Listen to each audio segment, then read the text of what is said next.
Erich Fromm falaríanos de identidades fragmentadas. E eu creo que el viu moi ben no inicio do século pasado. Hoxe é moi evidente, ou para min é moi evidente ver esas identidades fragmentadas, e logo hai unha estructura social que o propicia e o fomenta. Esa idea do consumo de ocio, que tamén nomeou Fromm, case todo o ocio das persoas vai asociado a unha actividade, unha asociación, é como moi organizado, non? Logo teríamos a Jung, que falaba de arquetipos. Esas identidades fragmentadas conectámolas moi ben cos arquetipos. Todos os arquetipos están en nós. E ten que haber un equilibrio, sempre hai un que predomina máis, e ten que ver moitas veces co contexto, sí? Tipos no teu traballo, predomina un arquetipo, sí? No ocio, na familia, na parella, nas amizades, predomina un. Mais ten que haber un equilibrio. A idea dos arquetipos é, ademais, que ti terías ese arquetipo da sombra que ti tes que integrar. E iso é todo aquilo que a ti non che gusta, que crees que se vai rexeitar, que non vai gustar, incluso do que ti te avergonzas. Daquela, eu isto conecto moi ben. Identidades fragmentadas, ti a cada sitio vas un pouco representando un arquetipo, non? Vas con ese arquetipo máis vistoso, o que máis lle cae a ese contexto. Porque esta linguaxe de Jung é como máis espiritual, está moi embebida do oriental, e ten moito esta idea da iluminación, pero que para ver tamén que non é diferente do que diría Fromm.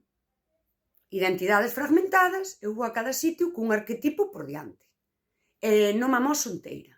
Cando non me amoso inteira, eu tampouco podo acadar un grande autocoñecemento. Porque non podo verme inteira eu.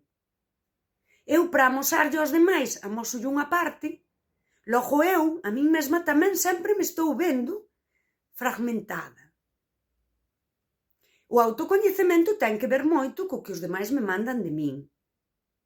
Mais, de algunha forma, nestas personalidades, estas identidades fragmentadas, a xente estáme mandando algo, pero que non é sobre min enteira e completa. E eu estou indo sempre agochando. Isto é sociedade líquida. Vou proxectar só unha parte de min. Aí é onde eu digo moitas veces, as persoas que somos así máis enteiras, que non sabería dicir en que mana isto. Eu creo que un pouco nace de ti, logo, pois, iso, pois, eu que lín moita filosofía, moito ensaio psicolóxico, estás así como moi predisposta ao humano, non? Somos unha especie de fallo do sistema. É como que guai, patiño, tía, és, buah. Pero é tamén, é un pouco incómodo. Para as persoas é incómodo verte inteira, porque é isto que digo eu, e aquí entraría esa ferida narcisista. Se ti te amosas inteira, eres un pouco un espello. Eres un espello das miñas carencias, daquelo no que eu fallo. Eu non son tan inteira. E, ademais, como non pasei ese proceso de eu ir integrando en min as miñas cousas, aceptando, eu teño medo a amosarme inteira. Eu creo que se entende. Por iso, ferida existencial. Se falamos de identidades fragmentadas, arquetipos que eu uso, porque o arquetipo nós podémoslo encarnar, sí? Nós podemos decidir, voume comportar como este arquetipo para reforzalo. Pois aí teríamos tamén hoxe a psicoloxía falando da ferida de abandono, ferida de rexeitamento, ferida de humillación, sí, como si as feridas tamén pertencesen a esas identidades fragmentadas, e ti na familia pois, eras este arquetipo, porque a familia tamén é líquida, chegado a un punto, é certo que hoxe as familias tamén son líquidas, ti aquí neste contexto és isto, e aquí ti aflora a túa ferida de abandono, aquí a de rexeitamento, aquí a de humillación. Que parece que falamos tamén das feridas como se a veces o rexeitamento non levase implícita a unha ferida de humillación, porque a mellor a forma na que te rexeitaron senticheste humillada. Por iso eu falo ferida existencial. Parece que fragmentamos as identidades e daquela cada identidade imoslle atribuindo cousas. Por iso eu falo de ferida existencial. Porque me fun dando conta de que o problema de todo isto é que as persoas acaban tendo ese conflicto de quen son, como vivo, que significa isto? Ten unha narrativa a miña vida?